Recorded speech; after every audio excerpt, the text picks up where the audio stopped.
मंजुलबाजी Chaure Aroli Mauda Mauda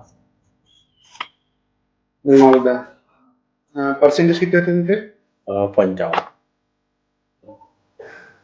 mobile number 76 20 20 31 31 71 71 99.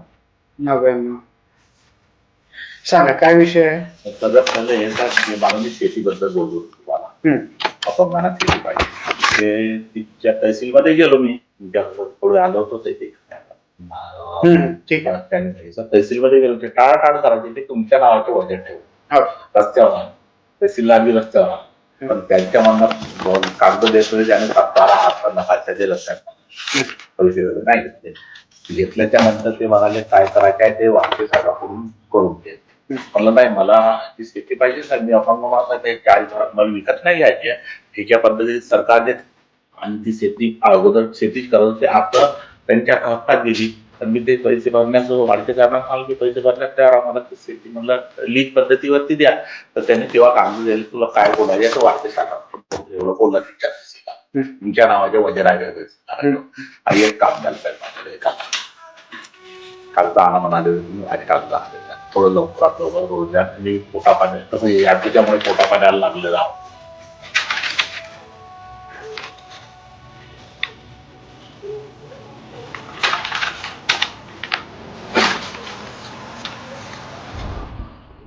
ही शेती आहे हा नंबर आहे हा हलका नंबर आहे हलका नंबर नाही दिलाय सॉरी त्याच्या 55 नंबर हा हलका नंबर तर थोडी लवकरात लवकर करू द्या पाहिजे.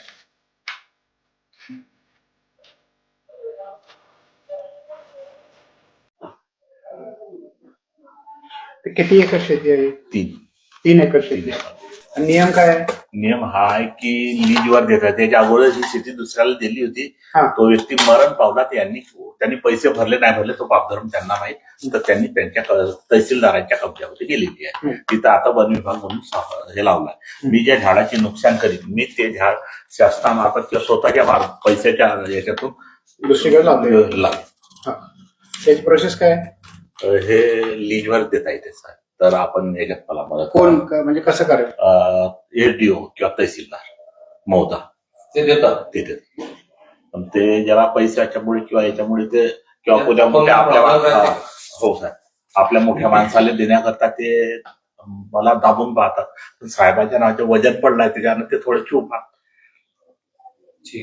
हा एक म्हणता सर जे एडीओच्या हातात आहे कोणाला द्यायचे? जी सर जी सर. अजून कोणी दिव्यांग आहे का तिथे? आहे पण कोणी अप्लाय केलेलं नाही कुणाला माहित नाही मी केलं हे अप्लाय माझ्यापासून सुरुवात होत आहे.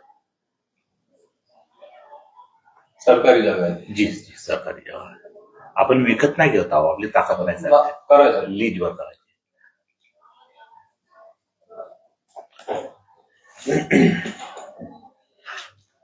हे बंद करू.